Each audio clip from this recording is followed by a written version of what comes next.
Panggilannya siapa ini? Panggilannya Intan. Oh ya, Salsabila Intan Putri Gunawan. Nggih. Oh ya, berarti baru lulus tahun kemarin. Iya, tahun kemarin. Oke. Bulan Juli atau Juni gitu. Bulan Juli. Nggih. Oh, ya. Sakniki pun lanjut wonten pundi, Mbak?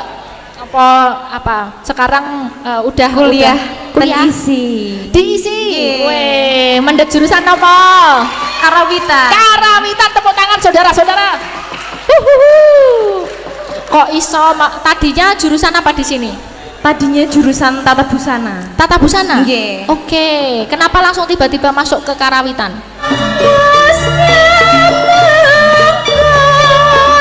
Hatiku terluar mekar maklum seminggu mewarkan kuning kata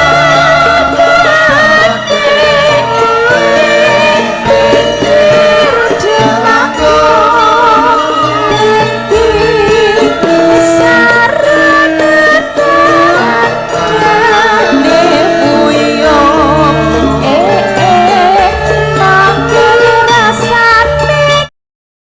Surup surya wengine wis teko ribatku marang tansah wirid rasaku tansah gumawan kaya wong bingung.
Dasare jam semene ya truk lagune langsung surup surya rasane ning ati nges marak keleng apa marak keleng gurune awak dhewe ya kuwi pepundhane awak dhewe almarhum Ki Seno Nugroho ya truk iya iki lagu kesenengane mula ora ketang mung sepiro wektune awak dhewe umbul donga ya Kang Gareng Bagong iya soalnya awak dhewe ya iso kaya ngene mergo pepundhen mergo gurune awak dhewe tur dasare iki mau ya lagu ngerti-ngerti kepikiran ngono mergo dasare udan terus kepikiran lagu kuwi ngono ya awak dhewe ngumbulke donga ya Kang Gareng ya wekdal monggo kula sumanggaken katur Ki Seno Nugroho donga kawiwitan.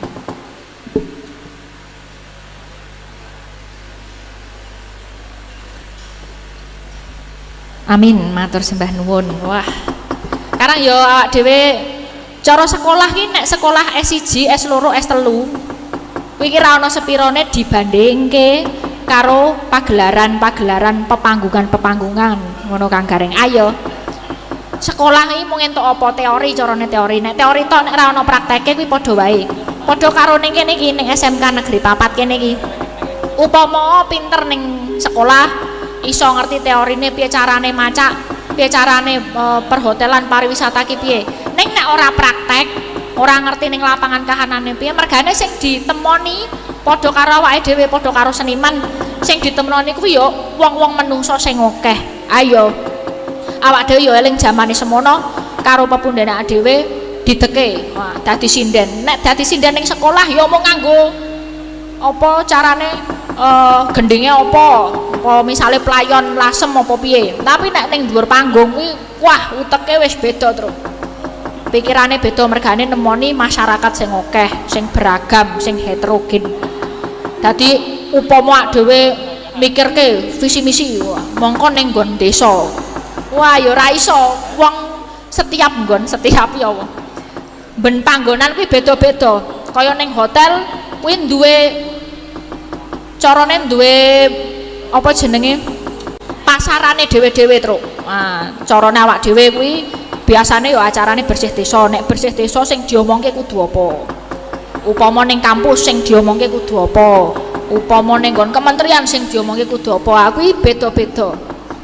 Jumbuh ya gong kaya nek ning kene iki carane nek perhotelan ya kuwi mau kaya sing diomongke karo ala-ala Sukimen kemo ya bener.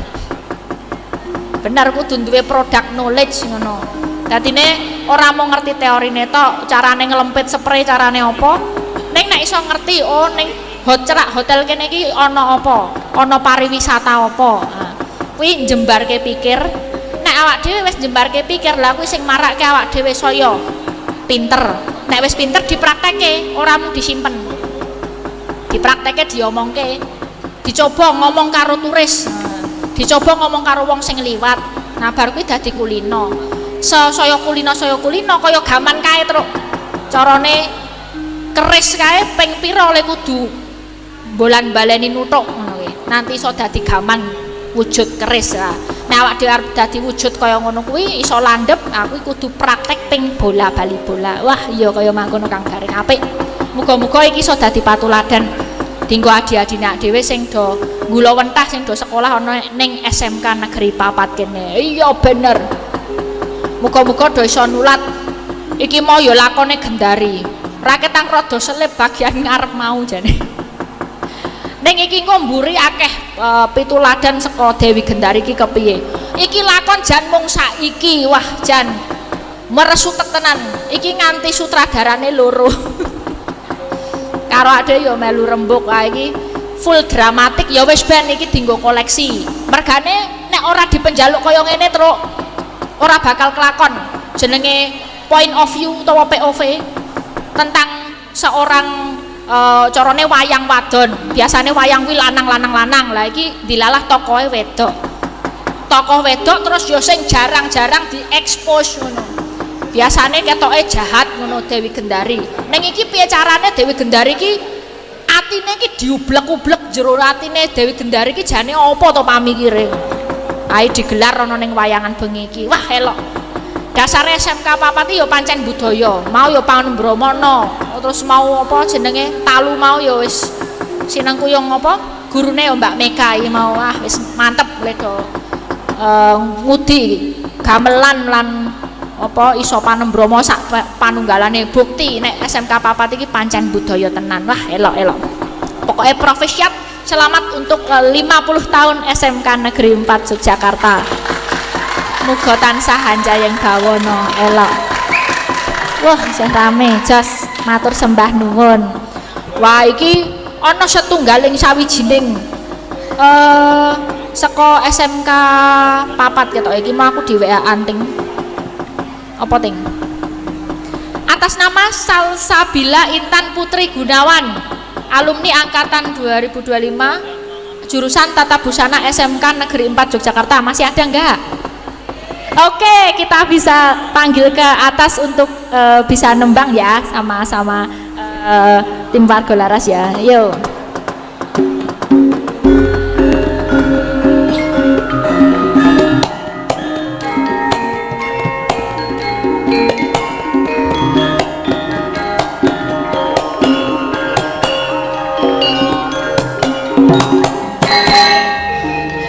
Yoga ya angger weruh wong wedok ayu nom dasare langsung.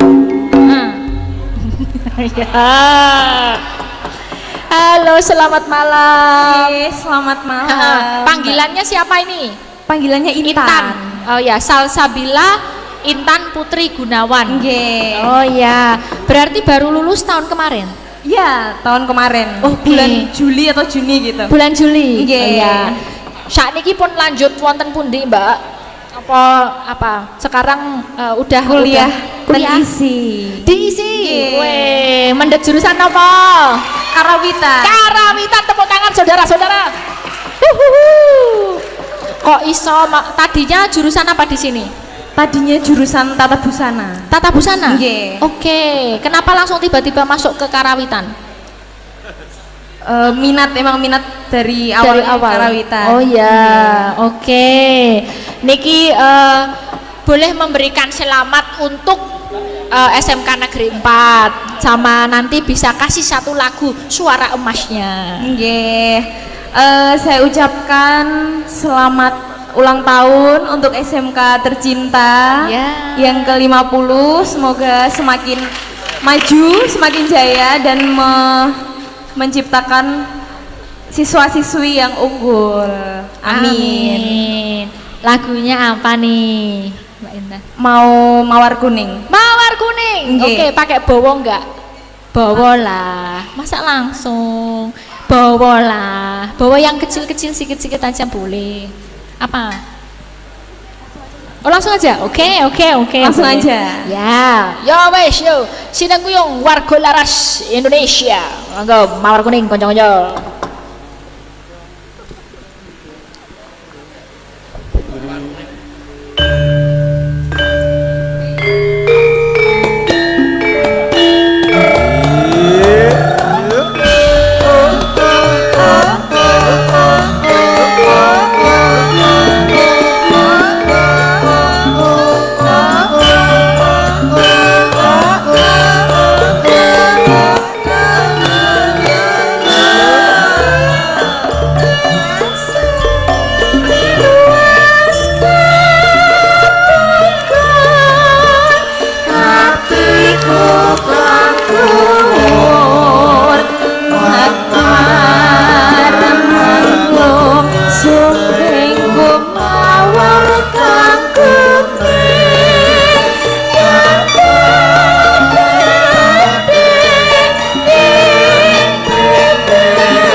nggak buat siapa gitu? Salam-salam gitu boleh loh. Ya. Atau kata-kata hari ini deh. Salam buat wali kelas saya tentunya Bu Oke, Siti siapa Yuliani. Tambah muda aja Mbak. Oh iya, Iya, awet muda. Itu wali kelas saya waktu SMK. Oh iya. Iya. Masih Dan ya, masih lenggah ya. masih ada di Ya, sini dan ya. Bapak Jamadi. Yeay.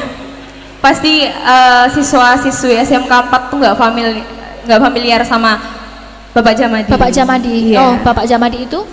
Karena Bapak Jamadi ini Mbak, waktu SMK dia di depan pagar sukanya. Oh gitu. Iya. Nangkepin yang pada telat. Iya bener banget. Oke. Sehat-sehat nggih Bapak. Oh kamu kok deket berarti kamu sering telat tapi dilolosin ya? enggak. Makasih ya Iya, Intan terima ya. Oke. Matur nuwun. Nah iki ana nawala truk diwaca. Panggemar wayang kulit, permintaan lagu Tembang Podang Kuning dan Sriuning Mustika Tuban dari Bapak Sudarno Kuat. Alamat Wirosaban Sorosutan RT 55 RW 14 Umbul Harjo, wali murid SMK Negeri 4 ajaran tahun 2006-2010 jurusan busana. Yang mengajar Bapak Darno adalah orang tua saudari Rahayu Ningsih, dan ini sedikit tanda tresna rokok untuk para pengrawit. Engko ditakoni aku. Engko sik. Iki mau lewat sapa? Janu apa sapa? Kok kosong iki? Ayo lewat sapa? Oh wes, rokoknya wes ya. Oh itu udah. Oke, terima kasih. Ayo kudu dijelaskan no. Nggih, menika salamnya untuk Ibu Nunuk jurusan busana, Ibu Reni jurusan busana juga, Ibu Arum jurusan matematika, Ibu Endang jurusan kewirausahaan. Wah, ana rokoke. Oh ya, kanca-kanca terima kasih, Pak. Oh, iki kanca-kanca. Sadurunge terus apa? Sadurunge dhewe minangkani iki mau, iki engko dikurke wae.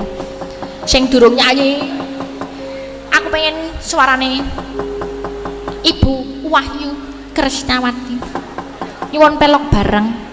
Dilalah kok kepikiran pengen tembang jineman. Pungun Bu Wahyu nyuwun swantenipun jineman Bu Wahyu. Nggih. Menika pelok barang. Wis pokoknya nek gara-gara niki santai-santai. Dilalah kok nganu Bu Neti kalian Bu Wahyu niku mesti nggon gara-gara. Mboten napa-napa nggih. Benjang kula genten sesuk nggon bagian limbukan ngarep ning ya sesuk aku mayangin neh mbuh. Mbuh kapan ngono. Nggih menika dilalah pengen banget aku. Iki pengenanku dhewe. Enggak Bu Wahyu. Pungun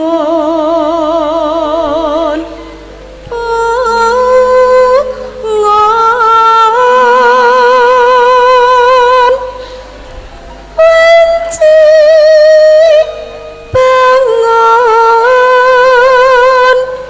iki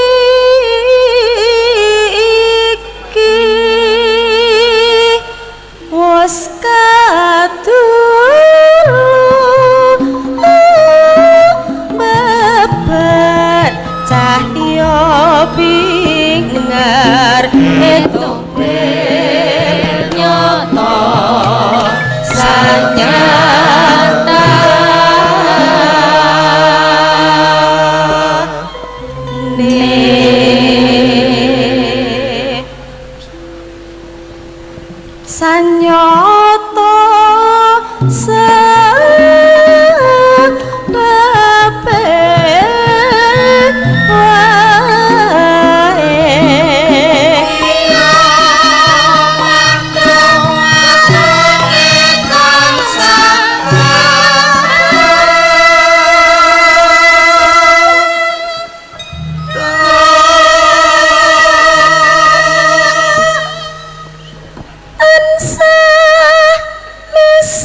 Jos matur sembah nuwun Bu Wahyu. Wah.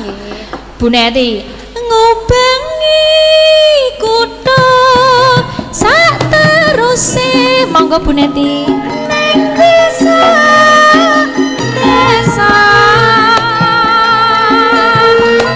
terus aku goleki sing tak tresnani encemu ucap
pisan terus pun dangdut Jaiwana lah jebulane rusak rusuk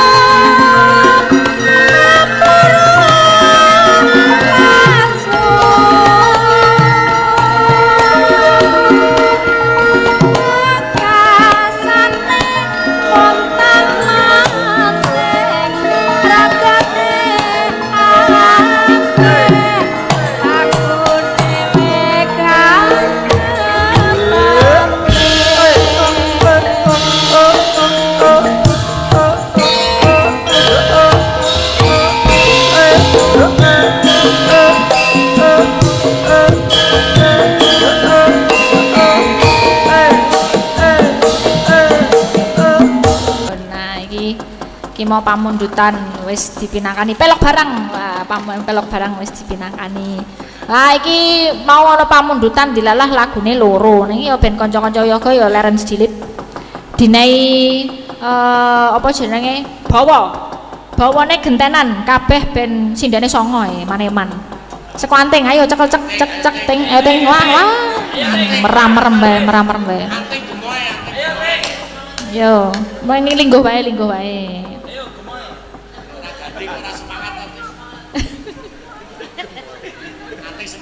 Ya, iki apa jenenge bawane aja nadyan wujude mung peksi liyane. Apa ya? Memanismu ngono ku ya. Kang ujiban. Ayo, iso.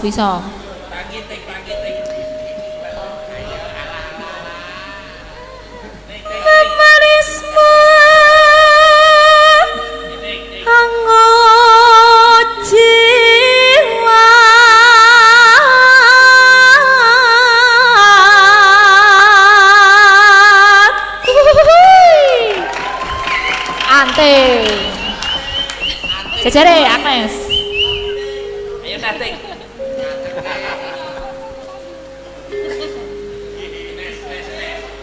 Agaweru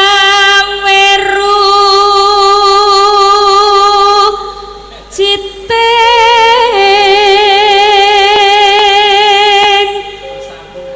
gale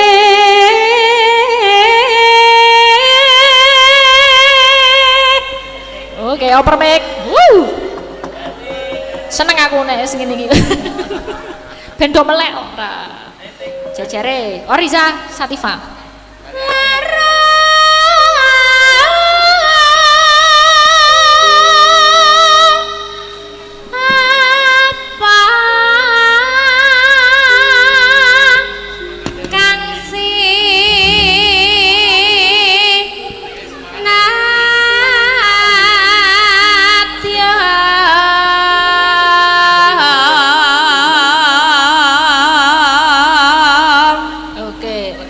open mic sik, pindah sik. Rono sik, Pak Katno.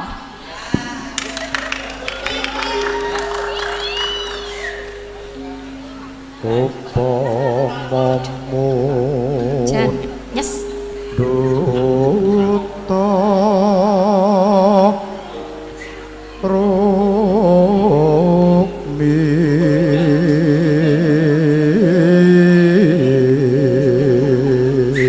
Fit. Masih cool.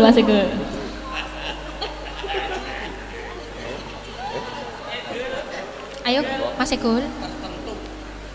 Tartam tuh. Halo mampang Tartam tuh tak turuti kok ya. Ora melampah bae. halo mampang jare pakan Tartam tuh tak turuti. Sapa lek bisi sapa? Oh, lah piye to no? Busukke. para mamtu tak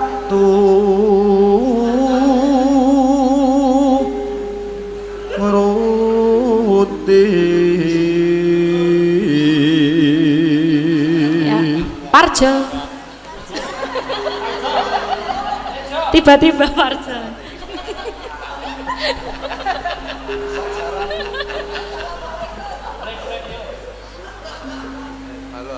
Ibarat Badan Pak Wong. Halo. ora muni. Cek. Tes, Assalamualaikum. Tes. Tes.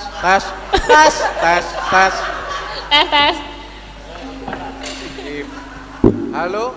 Halo. Mas Waluyo, halo.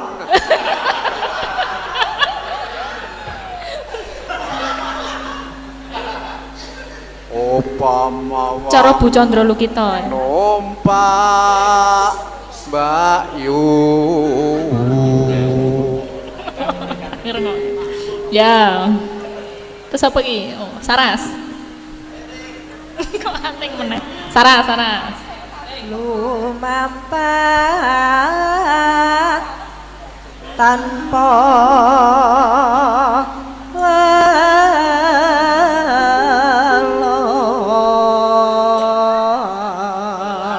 Welas, ora welo. Welas. Baleni. Wah. lumampah piye toh Lumampah ngono wae. Ayo baleni. lumampah tanpa welah.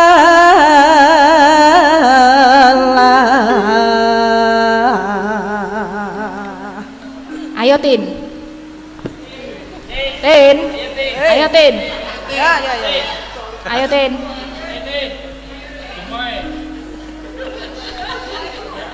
Diam. Ayo Tin. Aku denenge gemoy terus e. Ah iki ora mung Tin karo Ting karo Tin iki gemoy kabeh. Ing madyaning cela niti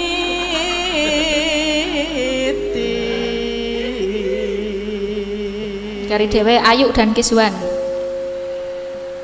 Kudu bareng.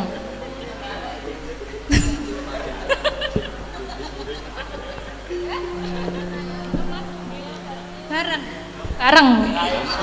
Mbah piye? Le ulat-ulatan karepmu. Karepmu kompak apa ora kon? tamah nyu Kok gojeng Kok nunggeng ki piye? Gonjing. nunggeng Udu ya. Udu. gonjeng Gonjing.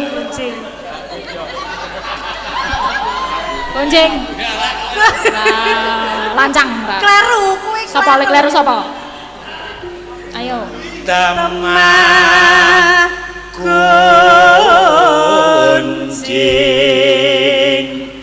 angin jane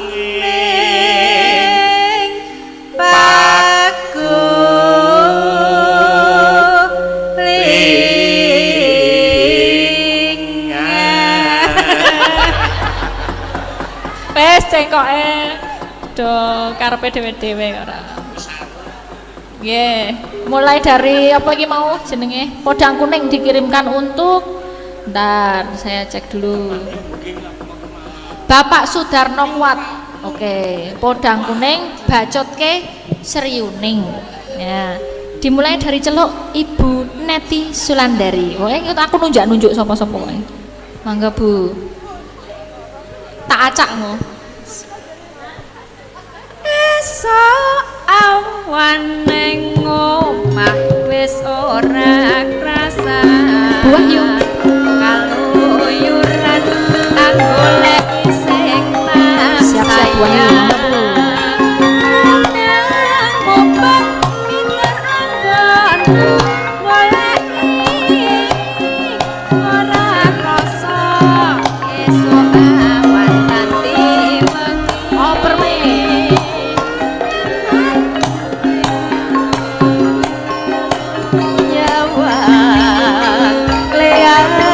Leang tak sawang mencok ning abang kekancanan tak rindik saka katawan sari ngoceh dheweke malih mencokan Bu Prastiwi. tak sawang bocah podang kuning gawe pikirku komeng seret direng tak sawang katon manise ibu bunga dan katon gendeng srimane Oriza.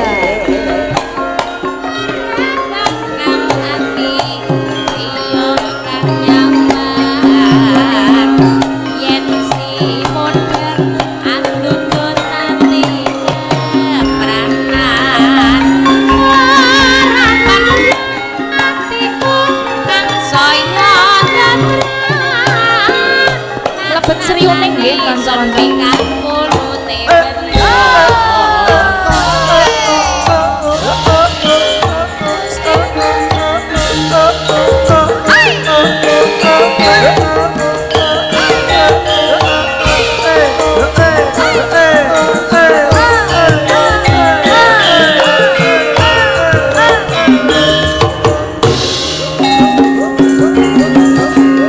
Anting lambang se.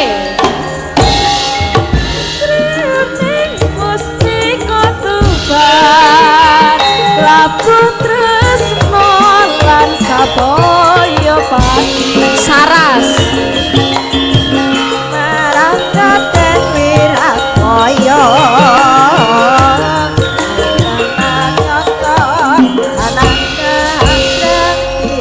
Tatin.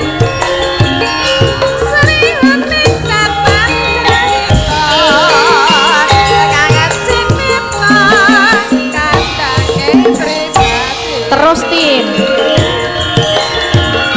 Wirat maya putrane ra sira lambe ati mati Agnesia Nandasari Nuringgia. Sriuning putrane ati langsa mati nanging nguni kabupateng Madyalaka dobrang tanding lawan Winasih Ayu Purwalestari.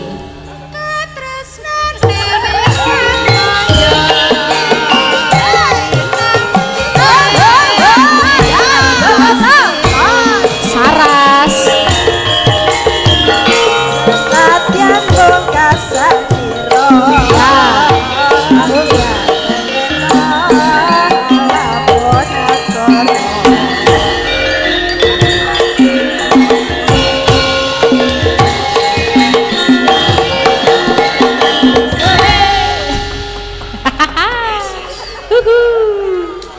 Wis tuntas nih. Nggih. Matur nuwun Pak Demargi, wah sampun anu berkahi Pak De. Montoran. Matur sembah nuwun Pak De. Nggih pun diberkahi wes jan. Kongen sak iso-isone aku isin itu. Bapak guruku waktu di isi Yogyakarta menika Pak De Margi. Nah, iki mau ana pamundutan Tiwul Gunung Kidul. Urung di pinangkani dari Linda. Mbak Linda Singapura. Tadi udah apa jenenge kembang rawe ning Tiwul Gunung Kidul kudu dipinangkani. Iki sing minangkani sapa biasane? Janu. Oh iya. Janu karo kowe iso rating? Iso wae. Ya. Oriza dan Agnes. Ya, Oriza, Agnes dan Mas Janu. Dibagi-bagi. Linggo wae ra apa-apa linggo wae. Santai kok. Madhep kono. Oke. Janu sing ngadeg. Ora madhep kono Mas Janu hadap sana. Ya. Tiwul Gunung Kidul ya. Pembagian Agnes dan Oriza monggo. Oke, silakan kanca-kanca warga laras Tiwul Gunung Kidul untuk Mbak Linda di Singapura.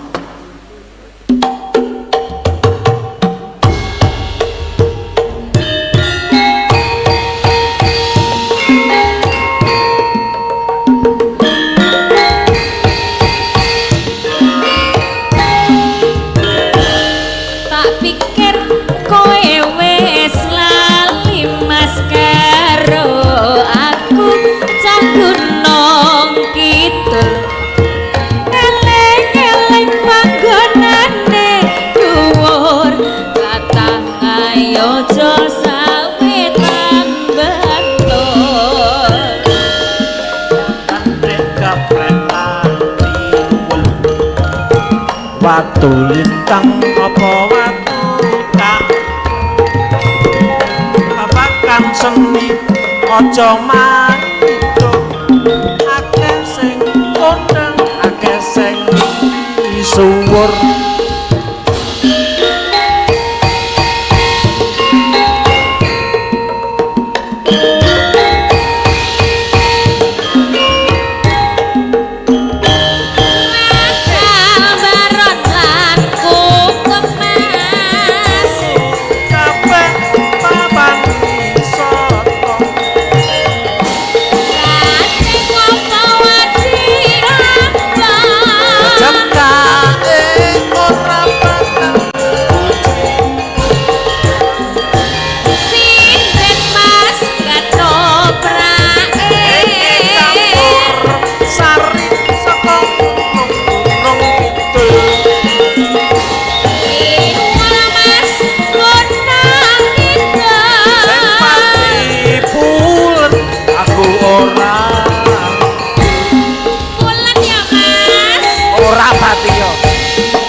apa watu kapur babakan seni aja manut akeh sing kondang akeh sing suwur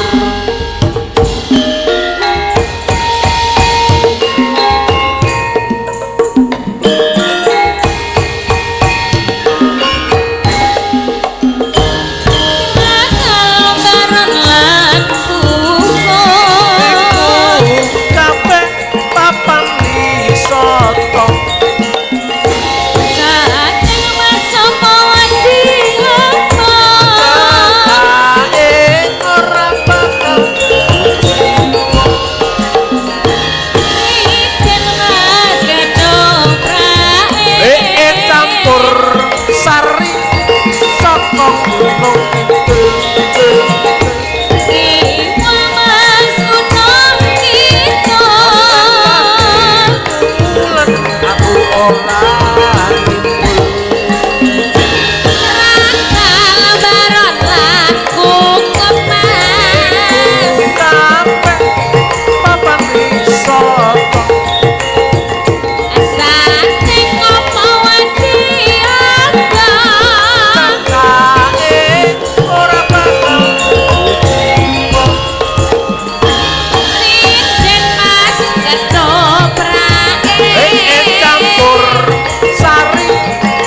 aku orang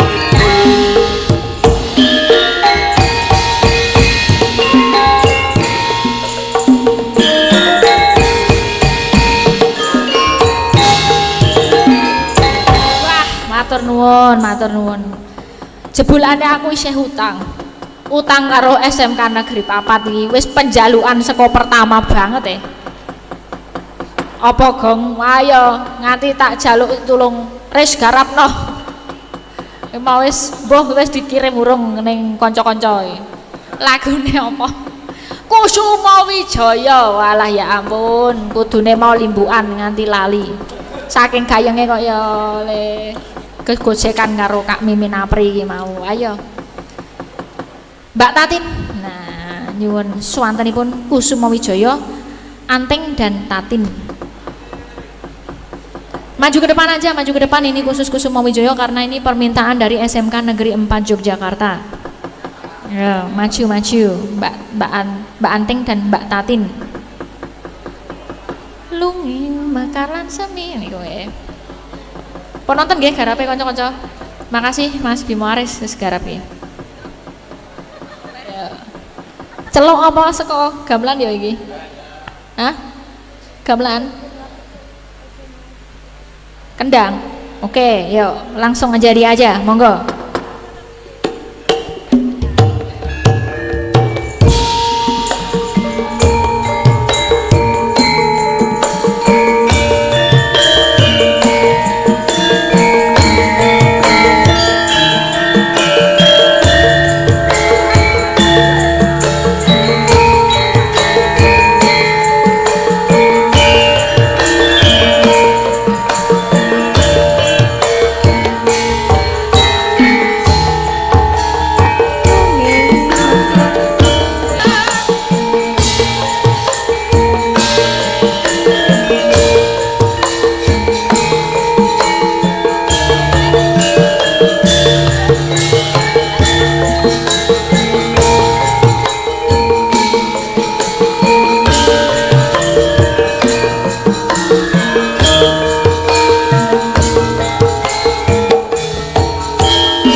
Tati Lestari Handayani dan Anting Lambang sih dua gemoy viral etro. Ayo aku yo lagi diandani Agnes wingi langsung dikirimi aku. Wow iki to sing marake ribut karena yo netizen yo bebas, netizen iki suka-suka. Saiki dhewe hidup di zaman yang wayangan saiki iki ana di live streaming kabeh iso didokumentasi. Burung sing shot-shot kuwi shot-shot ya apa video pendek kuwi lho, kaya ngono kuwi kan iso didadekke apa to apa. Dadi konten dadi apa, ya kudu membaur terus. Kudu iso membaur, santai wae. Sing penting apa sing diomongke netizen misale aneh-aneh kuwi rasa digawa pikir, santai wae. Ngono kuwi ya ilang dhewe. Ombak jenenge ombak. Ha ya. Iki gandeng wis jam semene to. Iki mongko ya kudu ndang dirampungke. Tak kira iki wis cukup le tetembangan, mergo ngelingi lakone kaya setengah Banjaran iki mau. Ning limbukan ya wis tak aturke iki lakone pancen request saka sing menggugati, saka SMK Negeri 4 sendiri. Apa meneh tokoh lakon iki ya rada kontroversial. Mergane Gendari iki ya biasane dijupuk dari sisi lain. Biasane sing wis-wis kan ngertine wanita jahat ngono. Padahal jane ora kaya ngono. Tapi iki ya dijupuk sisi kelembutan dan kebaikan iki jane kepiye. Nah, iki ya nek cara nonton zaman semono ana tontonan versi India ngono kae. Nah, kuwi rada memper sanggite kaya sinetron Mahabharata. Ya wis iki penake langsung sampake wae, Truk.